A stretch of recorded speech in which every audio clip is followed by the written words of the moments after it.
की कोई वहां व्यवस्था नहीं है। अब लाएं तो कैसे ले आएं?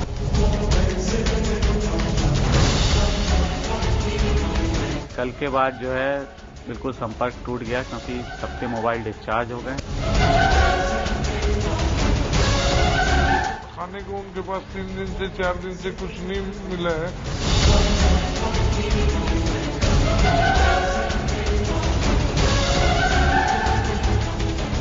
बह गई, ड्राइवर का पता ही नहीं है कहाँ है। बस में सारा सामान सबका बह गया।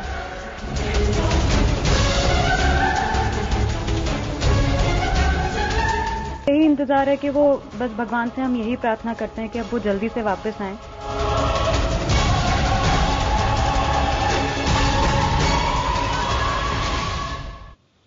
नमस्कार, आपके साथ मैं हूं इप्शिता सिंह। उत्तराखंड में मानसून के साथ जो तबाही बरपी है उससे पूरा देश सदमे में है। सैर सपाटे और तीर्थ के लिए लोगों ने गर्मी की छुट्टियों में पहाड़ों और देव स्थानों का रुख किया था, लेकिन वहां से अचानक एक ऐसी खबर आई जिसने पूरे देश को हिलाकर रख दिया है। देश का शायद ही कोई ऐसा राज्य होगा जहां के लोगों को इस तबाही ने अपनी चपेट में ना लिया हो। आज हम देश के 6 राज्यों की पीड़ा दिखाने जा रहे हैं, जिसकी वजह है जल प्रलय। हमारे 6 संवाददाता आपको इन राज्यों की पीड़ा से रूबरू कराने जा रहे हैं। देखिए IBN 7 की ये विशेष रिपोर्ट। मैं अमित चौधरी इस वक्त चंडीगढ़ में हूं, देश के उस हिस्से में जो देवस्थान उत्तराखंड के भारत के दूसरे हिस्सों से सबसे ज्यादा करीब है। जिस जल प्रलय ने पूरे देश को हिलाकर रख दिया है, पंजाब भी उसकी पीड़ा से अछूता नहीं है। 4 धामों की यात्रा पर उत्तराखंड गए कई ऐसे श्रद्धालु हैं जो अब भी वहां पर फंसे हुए हैं, जिनकी खैर खबर अभी तक नहीं मिल पाई है। ऐसे ही श्रद्धालुओं की पीड़ा से मैं आपको रूबरू कराऊंगा।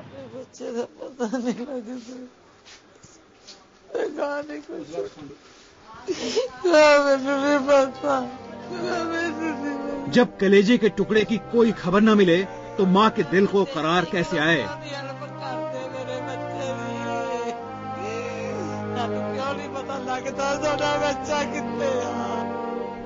आंखें हैं जो बेटे के आने की राह तकती रहती हैं, और हिमाचल से अचानक बहने वाली पानी की तेज धारा ने अंदेशों का ऐसा जख्म लिया है कि मां की आंखों ने समंदर का रूप धारण कर लिया है।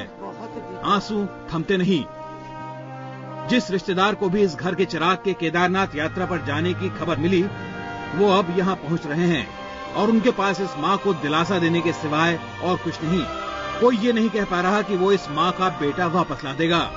माँ है कि हर फोन कॉल को उम्मीदों का संदेशा मानकर फोन से चिपक पड़ती है, लेकिन दूसरी तरफ से वो खबर नहीं मिलती जो शायद वो सुनना चाहती है। कुछ ऐसा ही हाल इस भाई का भी है। आंसुओं में डूबा हुआ ये अपने भाई की खैरियत जानना चाहता है, लेकिन सब बेकार। भाई की कोई खोज खबर नहीं मिल रही। न तो सरकार न प्रशासन के पास इन आंसुओं के कोई जवाब हैं। ये तस्वीरें पंजाब के होशियारपुर की हैं। पब और डिस्को जाने की उम्र में बेटे विक्रांत ने 4 दोस्तों के साथ 4 धाम की यात्रा पर जाने की इच्छा जताई थी। घर वालों ने हंसते हंसते विदा किया। यात्रा पूरी भी हो गई। चारों वापस लौट रहे थे, लेकिन वापसी की राह आसान नहीं पड़ी। रात बिताने के लिए गौरीकुंड में एक होटल में रुकने का फैसला किया गया। तीनों दोस्त होटल की ऊपरी मंजिल पर कमरा देखने गए और एक दोस्त के साथ विक्रांत नीचे सड़क पर कार पार्क कर रहा था। तभी कहर बनकर बादल फटा और उत्तराखंड के इतिहास की सबसे बड़ी त्रासदी बन गया। तब से विक्रांत और उसके एक दोस्त का अता पता नहीं है। मैनू इन्ना भरोसा अपने मालिक ते मेरे पुत दा बाल विंगा नहीं, पर एक थे मेरी मां दी आत्मा तड़फी क्यों जांदी आ वे मेरे पुत दा फोन नहीं आया। बस उत्थे दे प्रशासन नाल भी साडी गल होई, किसी तरह ਅਸੀਂ ਮਿਨਿਸਟਰਾਂ ਦੇ ਨੰਬਰ ਵੀ ਲਏ, ਸਾਰਾ ਕੁਝ ਕੀਤਾ, पर ਸਾਨੂੰ कोई पुख्ता सबूत नहीं मिलिया। परसों रात तो साडा मुंडा लापता, अजे तक कुछ नहीं पता लगे। मुश्किल की इस घड़ी में पीड़ित परिवार की नजर सरकार और प्रशासन पर टिकी हुई है, लेकिन जिस सरकार के पास कुदरत के कहर से निपटने की कोई तैयारी न हो, उससे जवाब मिले भी तो कैसे। इस हादसे में जो 3 दोस्त बच गए, उनकी हालत चिंताजनक है। उन्हें गंभीर जख्म मिले हैं और अब तक वो वापस घर नहीं लौट पाए हैं। हालत मारी है जिहड़ा असीं मजबूर होए पे, बेबस होए पे असीं जान तो। उधर बच्चे ने साडे ने पता नहीं की कर रहे, रब की नहीं हो रहा, जिहदे विच असीं बेबस असीं जाके उत्थे कुछ नहीं कर सकदे, इत्थों बड्डे असीं कुछ नहीं कर सकदे। चंडीगढ़ के सेक्टर 30 के इस काली मंदिर के 2 पुजारी भी अपने परिवार को लेकर बेहद चिंतित हैं। पुजारी शिव प्रसाद उत्तराखंड के रुद्रप्रयाग के अगस्त मुनि इलाके के रहने वाले हैं। उत्तराखंड में बर्फे कहर के बाद अंदेशों में ही गुजरता है इनका दिन रात। मोबाइल फोन पर इंटरनेट के जरिए वो अपने उजड़े हुए गांव की तस्वीरें दिखाते हुए भावुक हो जाते हैं। खेत खलियान बह गया, घर बार भी नहीं बचा। राहत बस इतनी है कि परिवार के लोग सुरक्षित हैं, लेकिन एक चिंता इसके बावजूद खाए जा रही है। इलाके के सभी अस्पताल तेज पानी की धार में बह गए। ऐसे में उनकी गर्भवती भाभी का इलाज भगवान भरोसे है। यही हाल मंदिर के दूसरे पुजारी वीरेंद्र नारायण का है। दवाई उसके पास नहीं है, हार्ट की, किडनी का, शुगर की मरीज है। अब करे कल से दवाई नहीं है, अब आने जाने की कोई वहाँ व्यवस्था नहीं है। अब लाएं तो कैसे ले आएं? दिक्कत, रास्ता न खुल रहा, न गवर्नमेंट की वहीं कोई व्यवस्था है। गंगा जी के पार जाना, गंगा जी के इधर आना वो बहुत मुश्किल है, क्योंकि राशन पानी जो है सिल्ली अगस्त मुनि से ही जाता था, तेल जो भी था। और घर में आप बता रहे थे कि कोई प्रेग्नेंट? हाँ, प्रेगनेंसी के लिए है हमारी छोटे भाई की घरवाली, तो अब तो हॉस्पिटल की व्यवस्था है नहीं, ना वहाँ गंगा जी के पार जा सकते हैं। तबाही की दास्तान इंसानियत को झकझोर कर रख देने वाली है, लेकिन ऐसी कहानियां तो कई राज्यों में बिखरी पड़ी हैं। पूरा देश रो रहा है। पंजाब और हरियाणा भी इस दर्द से अछूता नहीं है। कई घरों में चूल्हे नहीं जले हैं। परिवार के चिराग की चिंता गुजरात के भी कई इलाकों में है। किस तरफ अहमदाबाद के कुछ परिवारों का चैन लुट गया है, ये बताएंगे अहमदाबाद से मेरे सहयोगी जनक दवे।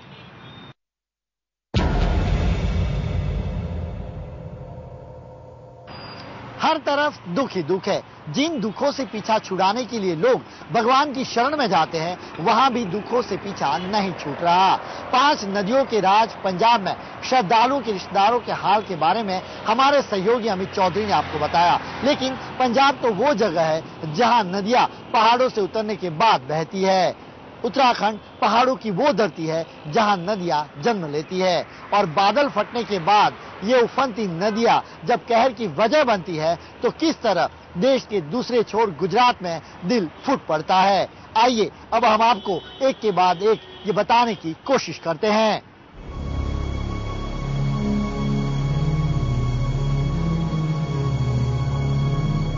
केदारनाथ में कुदरत के कहर की भयावह तस्वीरें पल्लवी पटेल और उसके परिवार की चिंता बढ़ा रही हैं। पल्लवी के परिवार के 4 सदस्य केदारनाथ की यात्रा पर गए थे। रविवार रात को इनके पारिवारिक मित्र की बात हुई जब वो लोग मदद मांग रहे थे। उसके बाद से उनसे कोई संपर्क नहीं हो पा रहा। इसके बाद पल्लवी का परिवार अपनों की चिंता में परेशान है। कुदरत के कहर का अंदाजा लगाकर दिल बैठने लगा है। कुछ ऐसी ही हालत मित्तल बहन की है। उनके पति हिरेन भी उत्तरकाशी में फंसे हैं। बहुत मुसीबत में थे वो लोग और मदद के लिए पुकार रहे थे, पर कोई मदद के लिए यहाँ से तो हम कैसे भेज सकते। फिर भी जवल भाई ने जितना हो सके उतनी ट्राई तुरंत चालू कर दी थी, पर यहाँ से यहाँ की सरकार की कोई मदद नहीं थी। बहुत फील होता है हमको, वो हमारे साथ नहीं तो हम दिन रात यही प्रार्थना करते हैं भगवान से कि वो जल्दी वापस आ जाए। राजकोट के नटू भाई के आंसू थमने का नाम नहीं ले रहे। नटू भाई की बहन सुशीला बेन अब इस दुनिया में नहीं रही। सुशीला अपने परिवार के साथ हफ्ते भर पहले 26 लोगों के गुट के साथ 4 धाम की यात्रा पर निकली थी। कल रात नटू भाई को अचानक फोन आया कि सुशीला बहन अब इस दुनिया में नहीं है। आगे कुछ बात करते उससे पहले ही फोन कट गया। उस नंबर पर कई बार फोन करने की कोशिश की, लेकिन कोई संपर्क नहीं हो पा रहा। कल सुबह उनकी बेनपणी उसने फोन किया कि सुशीला बेन अभी इस दुनिया में नहीं रहा है। ત્યાર પછી કોઈ કોન્ટેક્ટ જ નથી। અમે હેલ્પલાઇનની ખૂબ ઓલું કર્યું, મિલિટરીવાળાને ફોન કર્યા, પણ કોઈનો ફોન किसी का फोन इधर नहीं लगता है। सूरत के अल्पेश सोजित्रा की स्थिति राजकोट के नटू भाई से कुछ अलग नहीं है। अल्पेश का पूरा परिवार गुरुवार को 29 लोगों के ग्रुप में 4 धाम की यात्रा के लिए निकला था। मौसम खराब होने की वजह से उत्तरकाशी के बाहर ही उन्हें रोक दिया गया।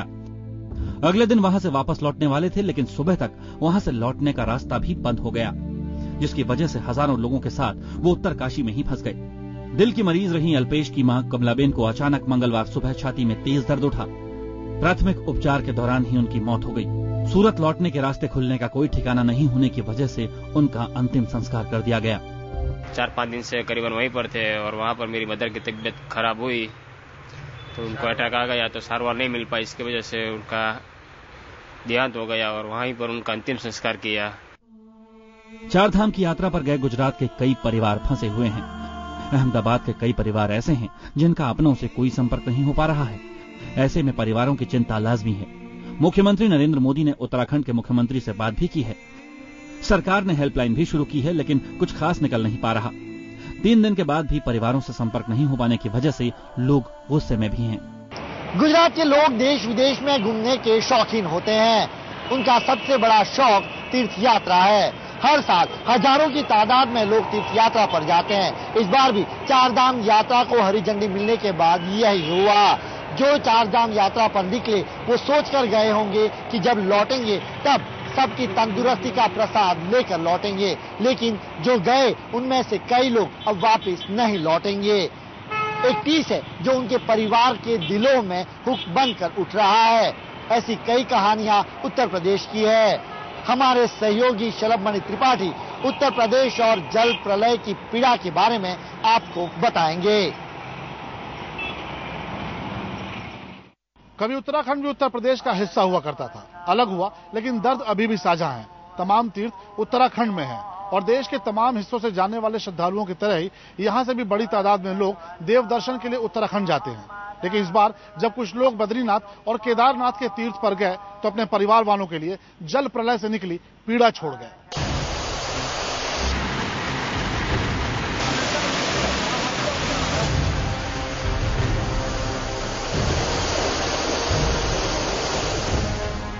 हर नजर खबरों पर लगी है। कभी अखबार तो कभी न्यूज चैनलों पर कुछ खास तलाशती, खासकर IBN7 पर, जो उत्तराखंड हादसे की पल पल की खबर दे रहा है। कुछ के अपने गए थे गर्मी की छुट्टियों में सैर सपाटे के मकसद से, तो कुछ गए थे तीर्थ यात्रा पर, कुछ पूरे परिवार के साथ, तो कुछ दोस्तों के साथ। उत्तराखंड में सैलाब ने कई सपनों, कई उम्मीदों और कई जिंदगियों को लील लिया। लखनऊ के इस घर में गम का माहौल है। आलमबाग में रहने वाले अनुपम की मां, बहन, बहनोई और बहन के परिवार वाले केदारनाथ की यात्रा पर गए थे। साथ में 2 मासूम बच्चे भी हैं। आखिरी बार इन लोगों से 17 जून की सुबह बात हुई। तब मां ने बताया था कि उन लोगों ने केदारनाथ के दर्शन तो कर लिए, लेकिन अब वो सब सैलाब में फंस गए हैं। उन लोगों का होटल तबाह हो चुका है और वो लोग बचने के लिए मंदिर की तरफ भाग रहे हैं। इसके बाद से उन लोगों का कुछ अता पता नहीं है। मदर मेरी रो रही थी। उन्होंने कहा कि यहाँ पे काफी इनकी जान कल अजय की बच गई है, जो मेरे बहनोई हैं, और हमें लग रहा है कि हम लोग बहुत बड़ी मुसीबत में फंस गए हैं। यहाँ से निकलने का कोई रास्ता नहीं दिख रहा है। हम लोग मंदिर प्रांगण में ही हैं, जहाँ उसके आसपास जो दुकानें और वो बने हुए हैं शेल्टर, उसमें हैं। करीब मेरे बहनोई ने बताया कि हम लोग 1200 लोग हैं। सरकार और प्रशासन के जरिए जो हेल्पलाइन नंबर जारी किए गए हैं, उनसे पीड़ित परिवारों को सही जानकारी नहीं मिल पा रही। लखनऊ में जो हाल अनुपम का है, इलाहाबाद में वही हाल खुशहाल पर्वत इलाके में रहने वाले विकास मालवीय के परिवार का है। विकास की मां, उनके छोटे भाई और मामा समेत 6 लोग बद्रीनाथ का दर्शन करने गए थे। ये सारे लोग वहां पहुंच पाते उसके पहले ही मुसीबत की बाढ़ ने उन्हें घेर लिया। कानपुर में रहने वाले बबलू शुक्ला का परिवार भी परेशान है। इनके परिवार के 15 लोग चारधाम यात्रा पर निकले थे, जिनमें 7 बच्चे भी हैं। केदारनाथ जाते वक्त रास्ते में पुल टूट गया। ऐसे में सारे लोग एक होटल में रुके, लेकिन सैलाब यहाँ भी तबाही बनकर जा पहुंचा। पूरा परिवार यहीं फंसा हुआ है। कोई सुविधा शायद इन लोगों के पास नहीं पहुंच पाई, और जब कभी नेटवर्क लग जाता है तो बात हो जा रही है। लाइट की समस्या के कारण बैटरी बिल्कुल डिस्चार्ज है, और कल 4 बजे के बाद से फिर कोई बात नहीं हो पाई, कॉन्टेक्ट नहीं हो पाया। उत्तराखंड में इस वक्त यूपी के गोरखपुर, बदायूं, हमीरपुर, बांदा, फतेहपुर, देवरिया, उन्नाव, बस्ती और बहराइच के भी सैकड़ों लोग फंसे हैं। ज्यादातर लोगों से संपर्क नहीं हो पा रहा, लिहाजा लोगों के पास इनकी सलामती की दुआ करने के सिवाय कोई और चारा नहीं। अपने जब मुसीबत में फंसे हो तो नींद और चैन का लुटना स्वाभाविक है। उत्तर प्रदेश और उत्तराखंड जाने वाले ज्यादातर लोग तीर्थ यात्रा और सैर सपाटे के लिए जाते हैं। प्रभावित इलाकों में न तो बिजली है और न ही संपर्क का कोई जरिया, लिहाजा लोगों की चिंताएं और ज्यादा बढ़ गई हैं। सरकार की जिम्मेदारी है कि वो पीड़ित परिवारों तक मदद पहुंचाए।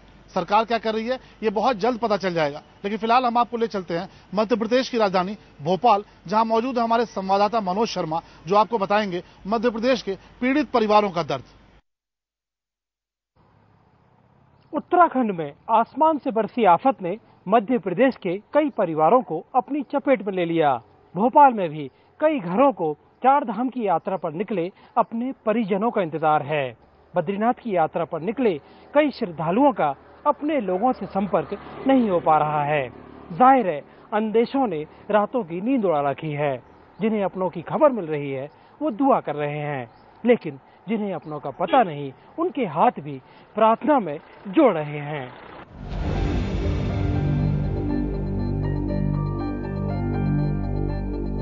भोपाल के गौतम नगर इलाके में बने शिव कामिनी नाम के इस घर को अपनी 3 बेटियों का इंतजार है। घर की 3 महिलाएं हेलन, रंजन और मंजू बद्रीनाथ की यात्रा पर 13 जून को निकली थीं, लेकिन रास्ते में ही बादल फट जाने से तीनों जोशीमठ में फंस गईं। आखिरी बार मंगलवार को तीनों की बातचीत अपने परिवार वालों से हुई। तीनों ने अपनी सलामती की बात कही। हालांकि उसके बाद इन लोगों से कोई संपर्क नहीं हो पाया है। अब परिवार वाले इनकी सलामती की दुआ कर रहे हैं। कल तक तो हमारा कांटेक्ट हो रहा था, लेकिन कल के बाद जो है बिल्कुल संपर्क टूट गया, क्योंकि सबके मोबाइल डिस्चार्ज हो गए हैं। वहाँ लाइट नहीं है। भगवान के प्रति आस्था ही शायद आज उनको सकुशल, वहाँ पे इतने विपत्ति के बावजूद भी वो लोग सब सकुशल हैं, यही सबसे बड़ी बात है। घर के बच्चे इस बात के लिए भगवान का शुक्रिया अदा कर रहे हैं कि उत्तराखंड में इंद्र देवता के कोप के बावजूद कम से कम उनकी 3 बुआ सुरक्षित तो हैं। बस भगवान से हम यही प्रार्थना करते हैं कि अब वो जल्दी से वापस आएं। बारिश की वजह से उनको भागवत तो नहीं सुनने मिली, पर अब वो ठीक हैं, यही हमारे लिए सबसे बड़ी भागवत है। गौतम नगर इलाके के ही शर्मा परिवार को भी अपने 4 सदस्यों का इंतजार है। उनके माता पिता और सास ससुर तीर्थ यात्रा पर उत्तराखंड के लिए निकले थे, लेकिन बारिश की वजह से रास्ते में ही फंस गए। परिवार वालों का कहना है कि फोन पर बात हुई है, सभी सुरक्षित हैं, लेकिन जब तक घर नहीं आ जाते मन में संतोष नहीं होगा। कई लोगों को मतलब ऐसे धंस गए जो आगे जाके उन्हें निकाला जा रहा है, मिलिट्री वाले उन्हें निकाल रहे हैं, तो बहुत दिक्कत जा रही है। वो लोग आगे बढ़े ही नहीं है रास्ते में। ये अच्छा हुआ। जी हाँ, तो हम लोग को यही फोन पे बात होती जा रही है कि वो लोग जल्दी से आ जाए, सेफली वापस आ जाए। उत्तराखंड में बाढ़ में फंसे लोगों की मदद के लिए मध्य प्रदेश के मुख्यमंत्री शिवराज सिंह चौहान ने 5 करोड़ रुपए देने का ऐलान किया है। इसके अलावा मध्य प्रदेश के लोगों की मदद के लिए भोपाल में कंट्रोल रूम भी बनाया गया है, जिसका नंबर 0755 255 6422 और 099 267 69808 है। इस पर संपर्क किया जा सकता है। भोपाल की गौतम नगर से 13 लोगों का दल निकला तो था बद्रीनाथ के दर्शन के लिए, लेकिन दर्शन से पहले ही आसमान से मुसीबत आ गई। तसल्ली इस बात की है कि ये खुशकिस्मत सुरक्षित हैं, मगर हर किसी का भाग्य साथ नहीं देता। यकीन न हो